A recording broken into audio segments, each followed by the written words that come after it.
Among the many topics discussed in Parashat Chukat, the Jewish people complain about the destructive bread, the man. Antagonized, Borei Olam responds by sending forth a plague of poisonous snakes, wreaking havoc among Am Yisrael. The holy Slonimer Rebbe shares an insight into the crime of the Jewish people, which was their resentment as to the way Borei Olam was guiding the world. Although the people realized that God Almighty was in the driver's seat, they were displeased with the navigation, so to speak. In Avot, we learn Ezehu Ashir Sameach Bechelko. A truly wealthy person is one who is happy with his portion. The Slonimer Rebbe interprets this to mean happiness with the unique set of circumstances Kutsha Baruch Hu allotted him.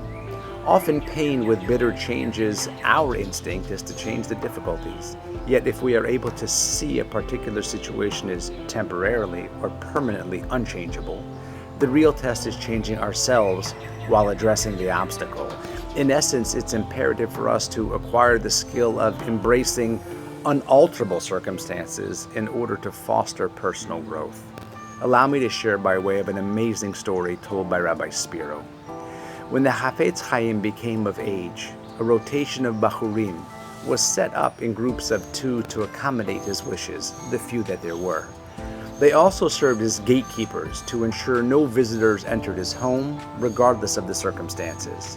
Shemuel's day arrived, and soon enough a couple knocked on the door. They had come from far away and insisted on seeing the Hafetz Chaim.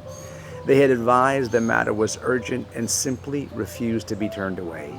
Shemuel and his friend did their best to block the doorway, but this couple wasn't taking no for an answer. Being that the house was literally so small, it was a fierce but short battle until the couple was standing in front of the Heilige Hafetz Chaim, causing enough of a commotion to have him look up from his sefer. "Here, take him," the young mother screamed. "I don't need him." It was only then that Shmuel realized that the small package she held contained a sleeping baby, which she placed on the bed in the room in front of him. "He's blind and he's deaf. I cannot take care of him." After uttering these words, she and her husband began to weep bitterly. At first, the Hafetz Chaim listened with sensitivity and concern, but then his eyes closed, and he appeared to doze off for 10 minutes or so. Suddenly he opened his eyes and recounted the following. "When I was a young boy, I learned in a yeshiva run by the Tzaddik Reb Shlomo, who cared deeply for every Bachur. He invested so much into each one of us and wanted only to see our growth in Torah and Avodat Hashem. After he was niftar, his holy neshama ascended to Shemayim and stood before the Bedin Shel Ma'ala, the heavenly court. After nourishing so many holy children, all the while exhibiting superlative midot, it seemed obvious that he was going directly to Gan Eden. Yet the moment he arrived at the gates, a black malach appeared with a small sack containing minor infractions or averot. Being his neshama was so exalted, these tiny averot possessed the koach to withhold his entry. His case returned to the Bet Din, and the issue was debated. It was ultimately determined that Reb Shlomo's neshama would descend once more to this world for a specified period of time, to right the wrong, so to speak, then be permitted entry into Gan Eden. At this point, Reb Shlomo protested with tears, "I'm not prepared to return. What's going to prevent me from making the very same averot? Perhaps instead of atonement, I'm going to add more to my collection." The Bet Din stated Reb Shlomo has a good ta'ana.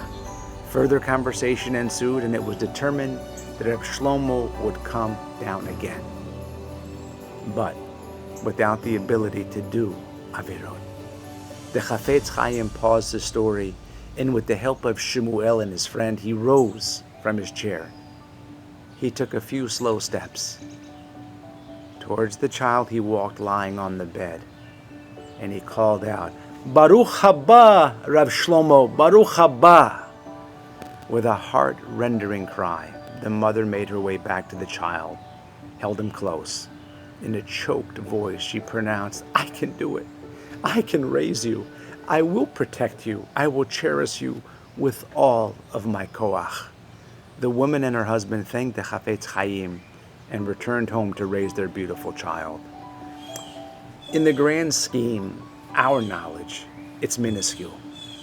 And at times we are brought into the realm of what seems impossible tasks. Ladies and gentlemen, with proper perspective, we can embrace our challenges as the lavish gifts of the opportunity they truly are. They are privileges. For within their fiery crucible lies the forge of growth, where resilience is honed, greatness is born. Let us, as children of the King, relish these privileges from Kucha B'richu and conquer the world with unyielding perseverance and indomitable spirit. Shabbat Shalom.